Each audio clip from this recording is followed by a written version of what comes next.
waxaan ka hadlayaa cabdimaalik muuse xoldoon iyo xadhigiisa waxaan la hadlayaa madaxweynaha Soomaaliland mudane madaxweyne ma waxay lafahaagii ku qurxiyeen annagoo arkaya habeenkii baraha bulshada taagan in dhagaha naga gufaysato maanaan mutaysan tahay annagu haddii aanu nahay ehelka ama faamiga cabdimaalik muuse xoldoon anigoo ku naaloonaya haddaan toddoba xabsiyo kala duwan xataa galay waayo xorriyatul qowl baan leeyahay hooyana Soomaaliland baan u dhashay markaasaan ku ciishoodaa haddaan mid wala kasta ku ciishoonayo kuma ciishoonaya ka cabdimaalik xaqdar hal haystaa cabdimaalik xadhigiisu waa dulmi ilaahay hortiisaan kulana waa dulmi baa cabdimaalik lagu haystaa dulmi baa cabdimaalik loo xagaynaya dulmi baa cabdimaalik loo ciilaya madaxweynaha Soomaaliland waxaan ka codsanaa madaxweyne dalka iyo diinta inta ilaahay ka sokaysa adiga inta maanta ku xukumo oo sheega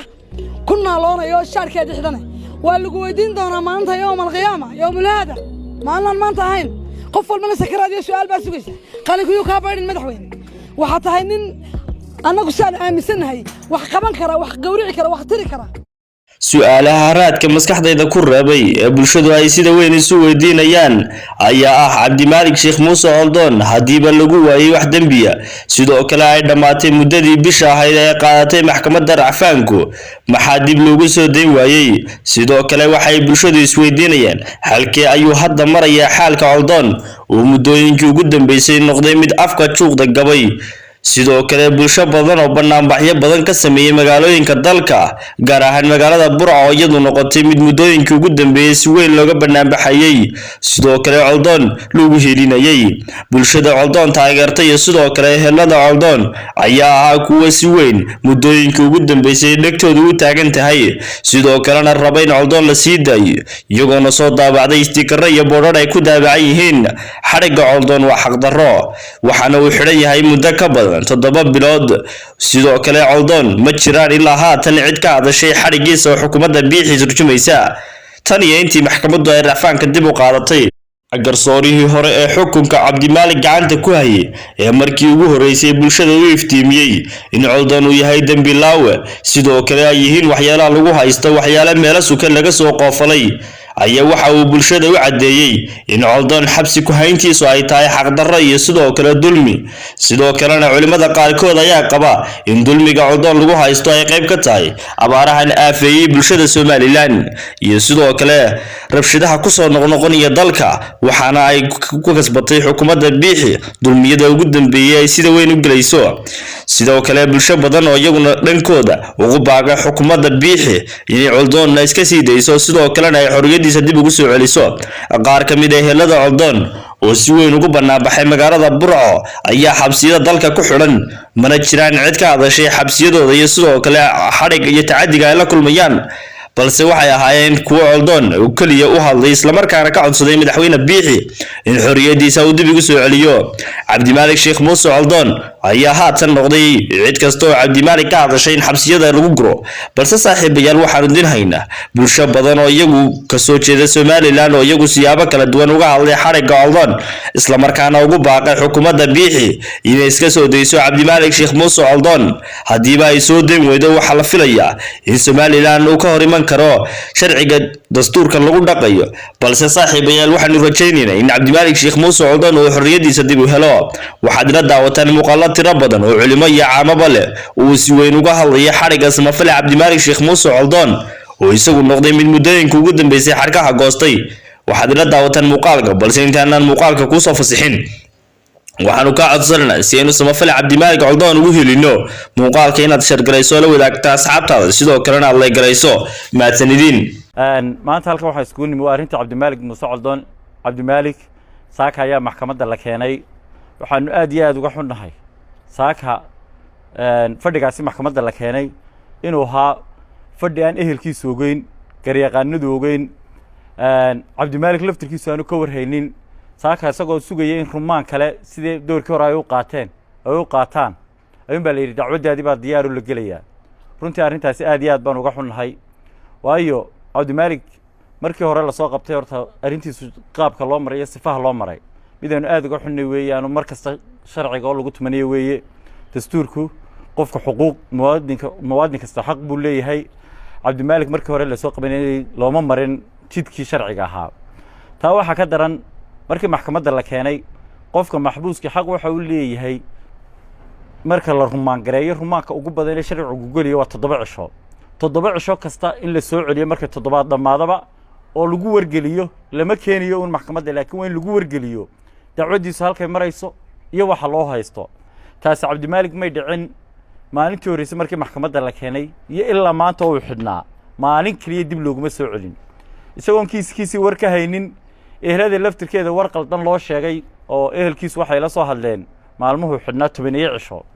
waxa loo sheegay arrintii in dhexdhexaadin lagu wado inay si wanaagsan ku dhamaanayso xataa hooyadii oo qalbiga loo dajiyay burcays ka noqotay iyadoo nafisay la soo hadashay waxa ay sheegtay niman madaxiina arrinkii galeen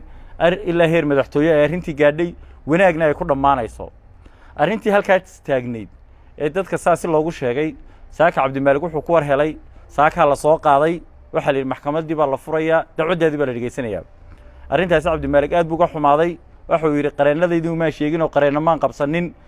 maalintii hore maadaama lagu yiri arrinkii waa la xalinayaana saasaan qareenadii ku yiri ku jooga waxaan codsanayaa in fadhiga dib loogu dhigo oo aan wax maxkamadda furmin taasi lagama yeelin eedii oo ahayd cid inuu qareenku goobjoog noqdo waa loo akhriyay arrintaasi runtii aad iyo aad baan u cambaaraynaynaa maxbuuskaasi 3 jeer ba xaqiisa waa lagu tuntay marka koowaad sifii sharciga ahaa looma marin oo dariiqa lagu soo xidhay jidkii sharciga ahaa looma raacin waa marka labaad maxbuuskaasi xaq looguma lahayn 7 cisho wax ka badan rumaankiisu inuu noqdo maalintii maxkamadda la hor keenay ay xalaashadeen booliisku waxay 7 cisho kadib haddana in la soo celiyo maxbuuska saasi lama samaynin 45 cisho in ka badan ayuu ku jiray jeelka iyadoo maxkamad dambe la hor keenin waxa taasi ka daran xalay ilaa shalay ilaa daraad ilaa maalmii ka horeysay in lagu wargeliyo baa maalin hebla ayaa lagu qaadayaa ee qareen hadad qabsan qabso ehelkaaga u sheeg lama samaynin ayadoo halka arrintu maraysa oo aan cidna loo sheegin cidina ogeyn xataa hooyadii aan ka warhaynin ayun baa saaka la keenay maxkamadda arrintaasi aad baan uga xunnahay waxaan leenahay maxaabiista xuquuqdooda maxkamad ahaan bilays ahaan iyo xeeraal ahaanba hala dhowro aad iyo aad baa mahadsantihiin garyaqaan marka hore waxaad noo sheegtay in war qaldan loo sheegay Cabdimaalig Muuse Coldoon dadku marka hore harta xaaladii Cabdimaalig Muuse Coldoon ma la kulantay sidee ka warqabad xaaladiisa kala caafimaad aad iyo aad bay wanaagsantahay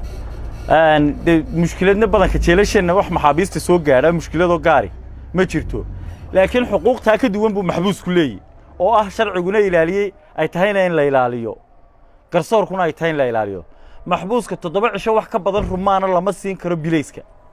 maalinta la rumaan gareeyo waa in 7 cisho kadib la soo celiyaa loona sheegaa sifaha uu xidhan yahay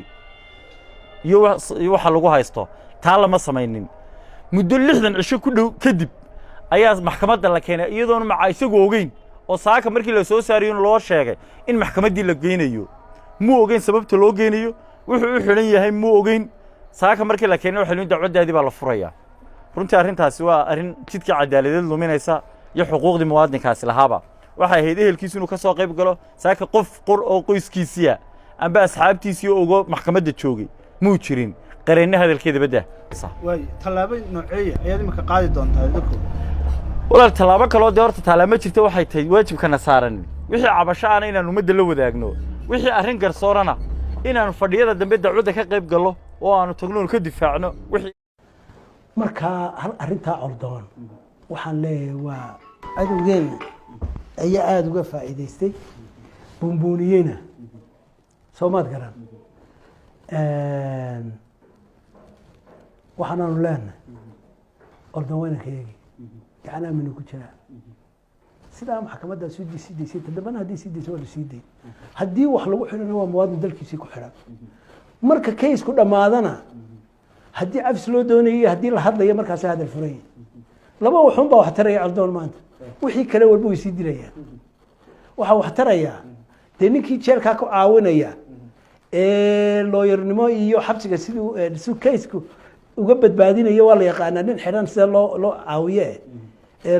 looyaradiisa iyo fasmadiisa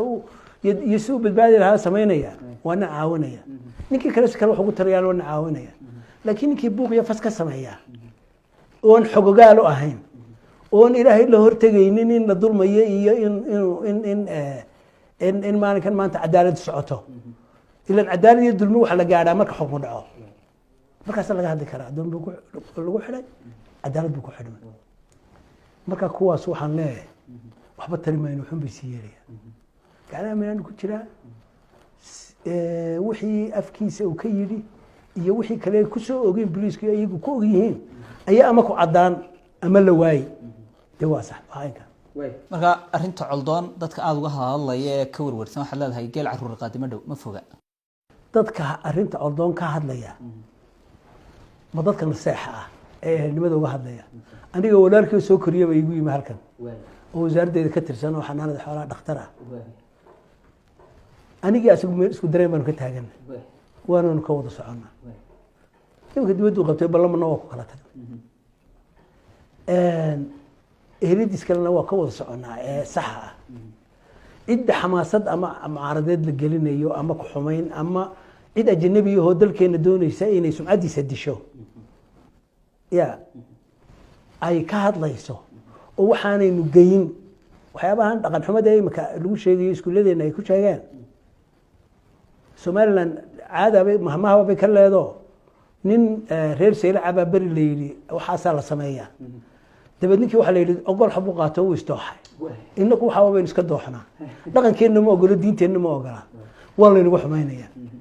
marka waxa weeyaan dadka naseexa waxaan leeyahay nagama naseexsanin suga waynu wada sugaynaa arrinta coldoon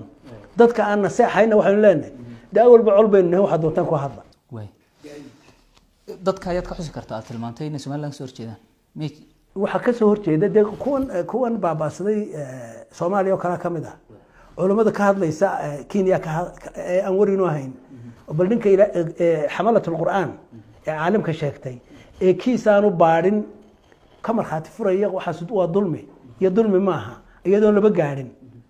waa xamaasad ee ku ceebeynaya magaca somaliland oo dhan ku wiiqaya inaka tawxiidka dee waa culimada hadlaysa hadda adigu dhegeysanayo dad hadlaya inaka tawxiidka calankeena inoogu xardhan reer soomaaliya calan la yidhi abaalista berigii hore caabudi jirtay oo talyaaniga sameeyey in barlamankoodana crosska ku qadaran haddaad baadho ayay haystaan inakoo aan layna ictiraafin ayagu ictiraafkii laga dhexeeyey iyagaaba haystee ayaynu sheeganay diinteennii oon calankeena ku xaranay oo cid walba tidhi war dee gaaladu idin ictiraafi maysa haddaa tawxiidka ku qorataan calanka ilahay baa ictiraafa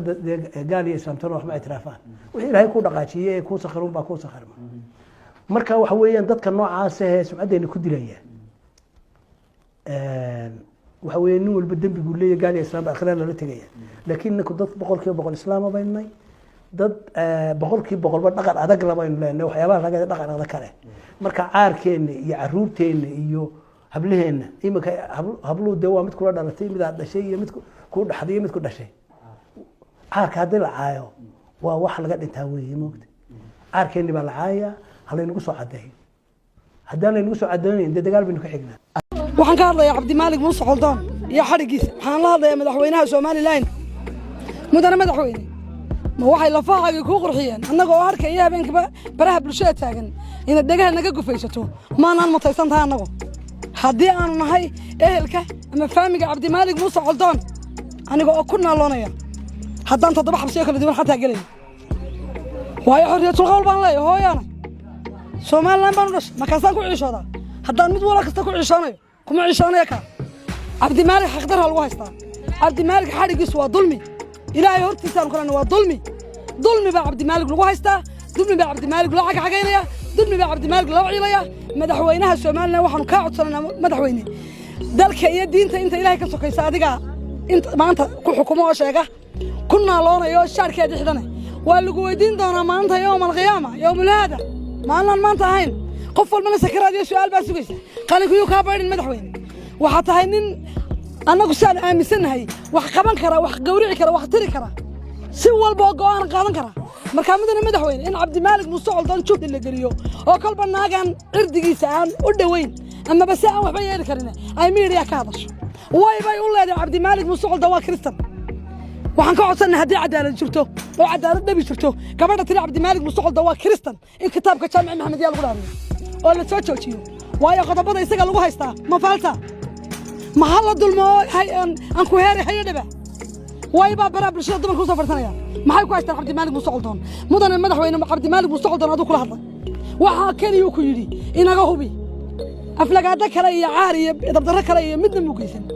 قميص مقيسن قف مديرين حكتين مقيسن كعن كل يقول مع عبد المالك واصل ما فلسه ما لنا ولا شيء خاصية ما تيجي سومال لنا كوك دائما أنت مد واحد قال شوف تقول لي عبد المالك حتى ما هن قبيل خصوصا وأنا نقرأ سومال لنا صمتا وأنا نقرأ وشقيا وأنا هو يدي لا توريا يلا بقتل لك ساري قرية مال فريسي وأنا كي عرياك وحوق بطي وأنا كي كوالي جت كوفنا وحوق بطي عبد المالك وهوشي سوى كوبا نانتي وأنا كوم وقتا مدن مدح وينه ما أقولين ناقش عصد وصافر يتفتح عبد المالك مصعدون ما أقولين فري عبد المالك مصعدون فري موسى عبد المالك عدون فري السلام عليكم ورحمة الله وبركاته.